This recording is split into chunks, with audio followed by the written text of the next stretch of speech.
Bonjour, welcome to the latest episode of Indian Way with JOnny R, podcast that records live from the southern shore of the mighty Red Lake. And I'm your host, JOnny R, obviously, coming to you on this Wednesday evening. According to my Jordan Jr. calendar, it is June 23rd in the Lord's year of 2021. And just I'm trying new things. I'm still working some kinks out. See, like right now I have the green screen behind me, and I had an old picture of my most recent setup, and it can't quite see everything. Okay, maybe it can. For those of you watching, those of you listening, you can probably go to my YouTube page to watch the video. And I just want to thank you all. There's about 30, I average about 30 listeners per episode. And I think I'm about 100 total episodes between the old JOnny R podcast and this podcast, because I think I'm at 60. This would be 64, I believe. And I did about 40 or 41 of the first podcast. So I just want to thank you all for listening and sometimes watching when I post the videos. It's really much appreciated. And I got my lights back up, and I'm just trying to perfect this system. I got my new camera here that it actually came with a lot of cool shit. So for those of you watching, look at that. That's pretty cool. 4K. And it's like $60 at the pawn shop. So when it gets stolen, it's only $60 I lost. So that's pretty cool. And I also have well, my phone too, I could probably use. But yeah, I'm taking steps to improve what I have here, and just trying to blaze a trail for all the young Red Lakers who want to get into the multimedia business. Though I know a lot of them have surpassed me already. I've been doing this for, it'll be 15 years in, I think, October. I've been doing this.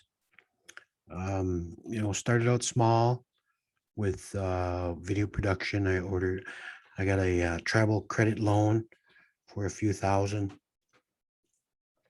Bought the camera and laptop. Well, I still have my laptop, so it fires up, it turns on, but it's like an elder. It's really slow, and I'm trying to get all my pictures off there because I have like 7,000 pictures on there from 2006. I know one of the first few pictures are on there is when my son was born in 2006. So message from my wife. She wants to come sit out here and drink her wine while I'm on recording, and I encourage it. So, but yeah, I'm still putting along.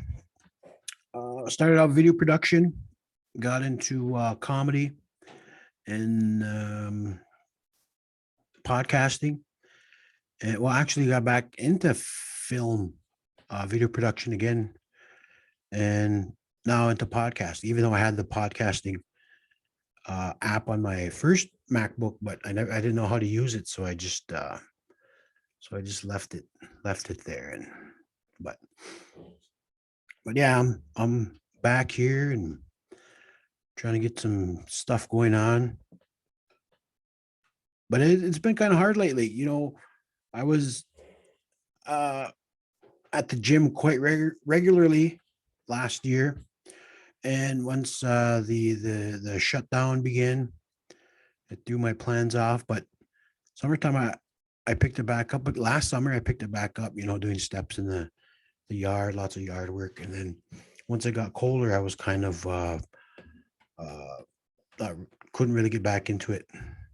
Even though the gyms opened up, and I just didn't feel comfortable going to the gyms at the time. But I eventually did sign up my own membership, but the last, I don't know, 2 months or so, I've been struggling pretty good. And today, it was a bad day today when I got home from work.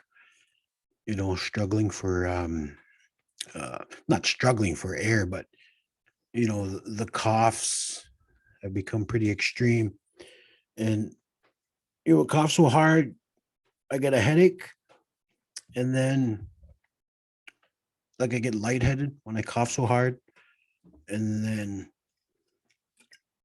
I got to drink a lot of water, which I was doing anyway. But it's um it's getting kind of difficult, frustrating. It's really frustrating going through, not really getting any answers from my doctor. It's been uh, 16 days since I had my pulmonary test, and I called last week. He wasn't in. I called yesterday. He wasn't in. He's supposed to be back today. He's supposed to call me back, and he never did. So I don't know. I don't know what more I could do. I just might have to go find a new primary provider, probably preferably at the Stanford, because that's where Sanford Medical, because that's where I got my pulmonary test from. So hopefully, I'm gonna call tomorrow. If I don't get an answer, I'm gonna take that next step, because this is getting dangerous. It's getting frustrating. It has me thinking about damn, thinking about what could happen here if maybe it's something that could be treated right away, and I'm just wasting time. so so it was a day of frustration. I tried to go for a walk yesterday, and I couldn't make it. It was diabetic situation there where my sugar got pretty low, and then getting lightheaded and uh dizzy, and I'm like a fucking gremlin, man. I got so much shit going on. I should come with instructions, and there's so many things I shouldn't do that I'm trying to force, because I don't want to be. I know I've gained weight. I can feel it. It's getting frustrating. All that work I put in last year is just pretty much gone, and because I can't really do anything. Every time I try and get some steps in or go to the gym, I start huffing and puffing, and it gets hard to breathe, catch my breath, and so that's the life of a long hauler, I suppose they call it. That's where I'm at, and it just yeah, this is just the confessions of a COVID long hauler, I suppose.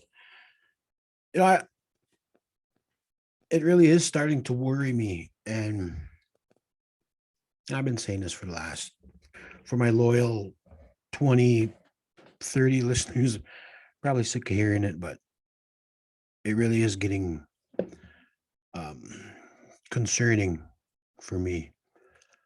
So I might have to go back to the hospital tonight for another. I need some cough suppressant, maybe another injection, maybe some more steroids. I don't know. We'll see how I feel. I'm feeling all right now, but that could change. Change in a heartbeat. You know. So we'll see what happens. But as for everything else, I have nothing. Well, I actually have a show. I think it's July 23rd. I'll be at the Nevis Muskie Days, I believe it's called. I'll be performing down there. I think for 30 minutes, get a 30-minute set where I'm just gonna roast the town of Nevis. I'll probably need a Morrison County sheriff's escort out of there, because I don't think I've ever done a festival before. So it should be fun. You know, a lot of good people putting it on. So looking forward to that. Other than that, I have September, I think September 24th in Kansas for the for a power community power down there. So I haven't finalized that yet. So hopefully something's coming up. But other than that, I'm just working on this. We're still working on my AMC investment, which has been pretty good so far. It was pretty slow for about 5 months, and it started picking up in June. And I am happy with my investment. So hopefully our little winning streak picks up again because it's been pretty not slow, but it's maintaining, being maintaining that momentum. So hopefully word on the street that tomorrow might be the day. So should be interesting.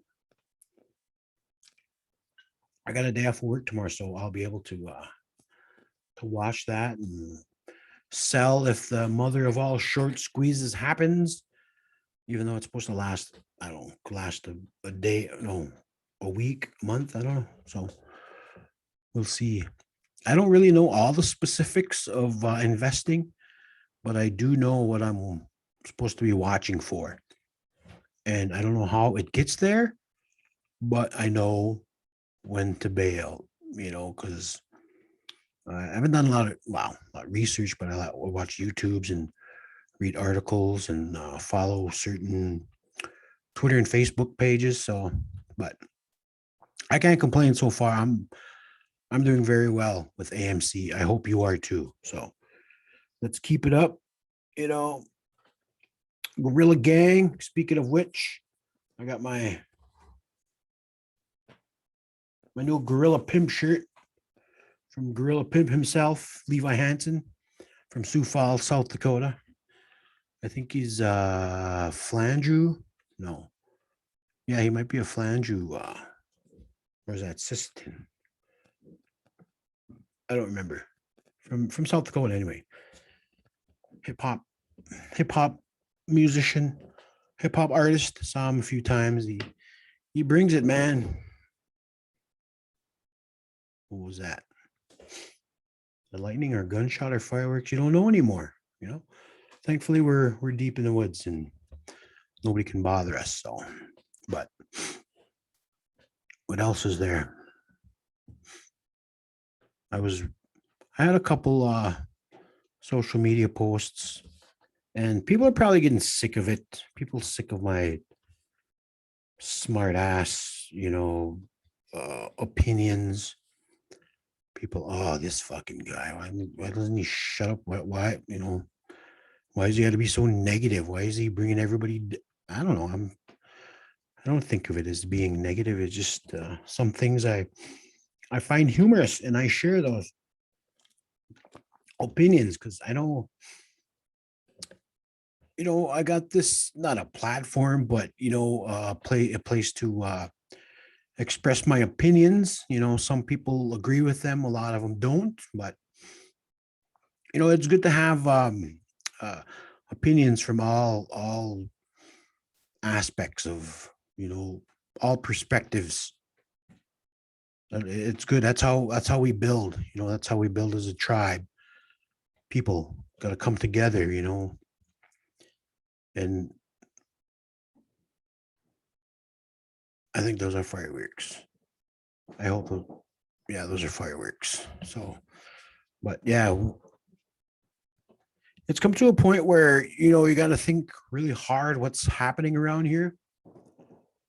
The addiction is out of hand, and there's really it is quite the battle for all those that that are on the front lines. Chemical health and police and child protection, and I've actually been in there as a child protection case manager back in the day, and I did see a lot.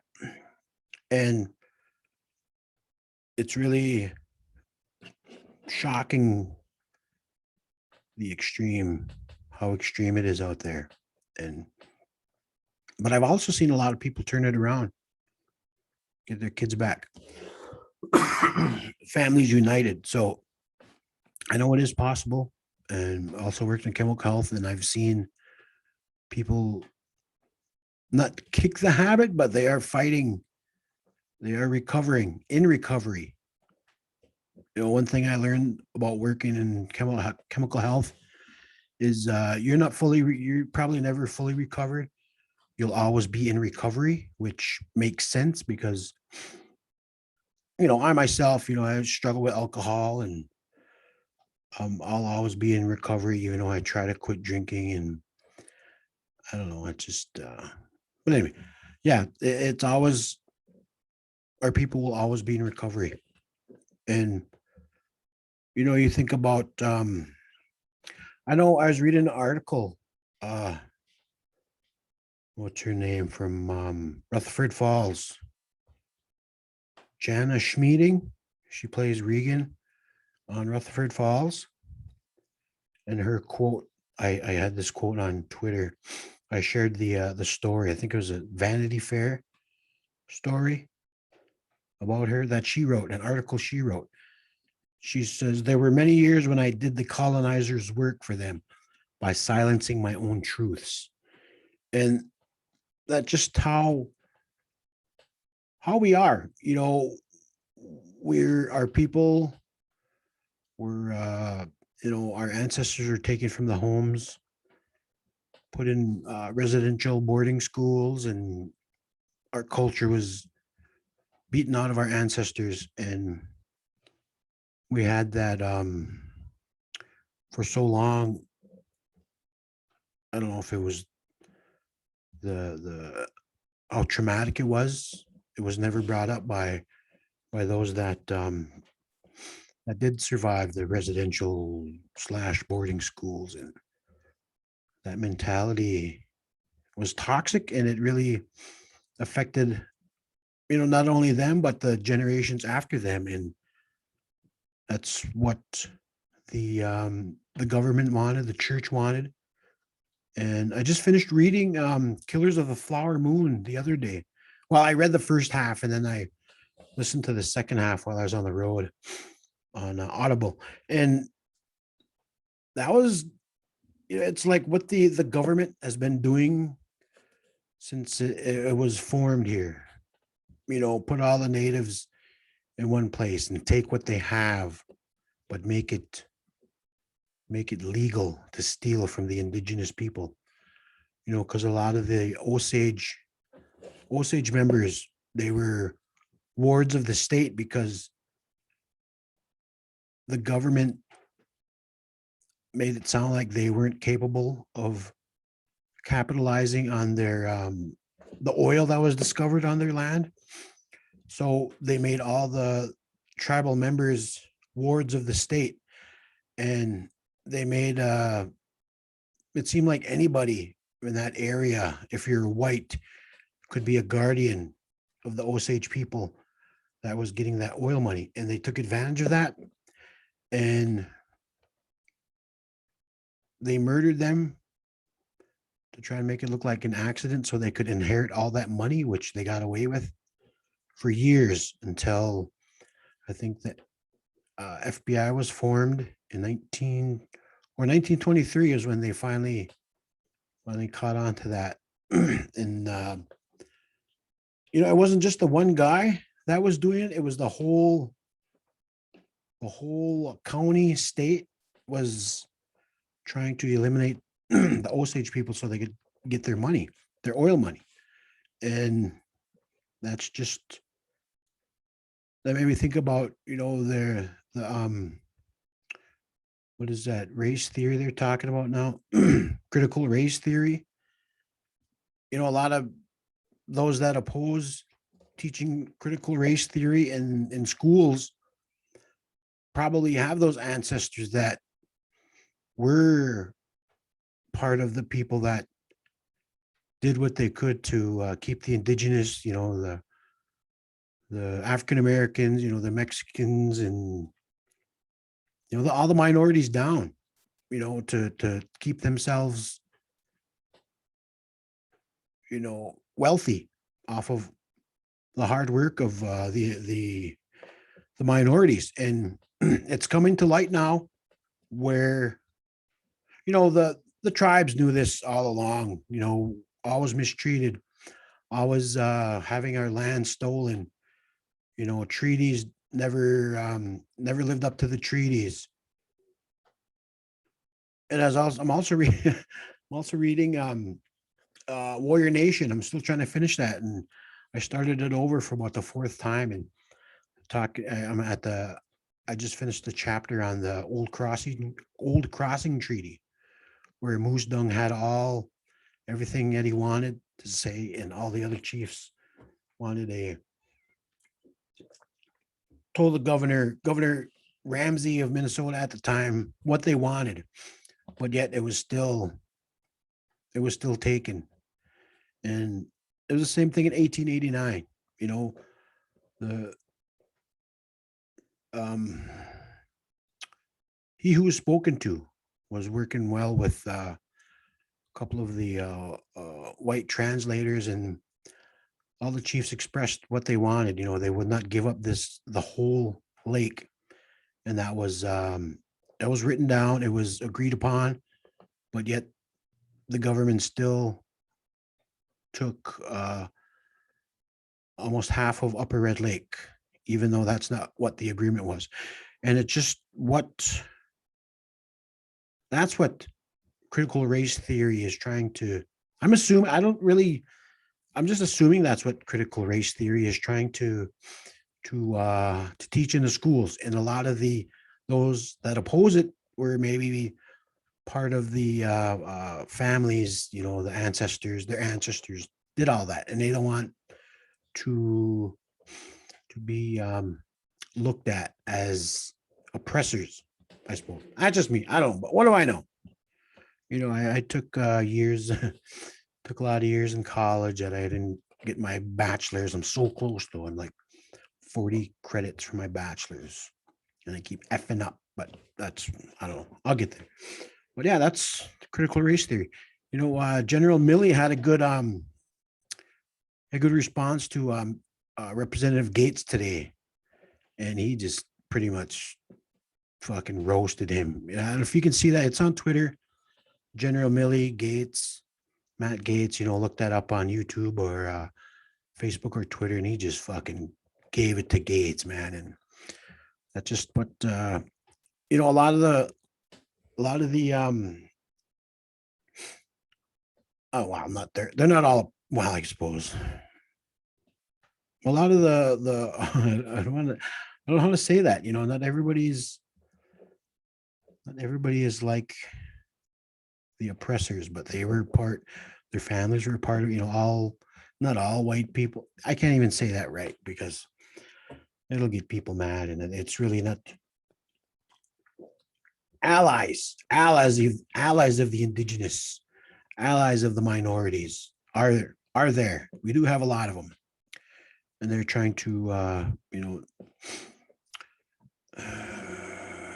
hold people accountable for the past, which needs to be done. And we're on the verge of that, but Republicans will not let that happen. Why not? It's just.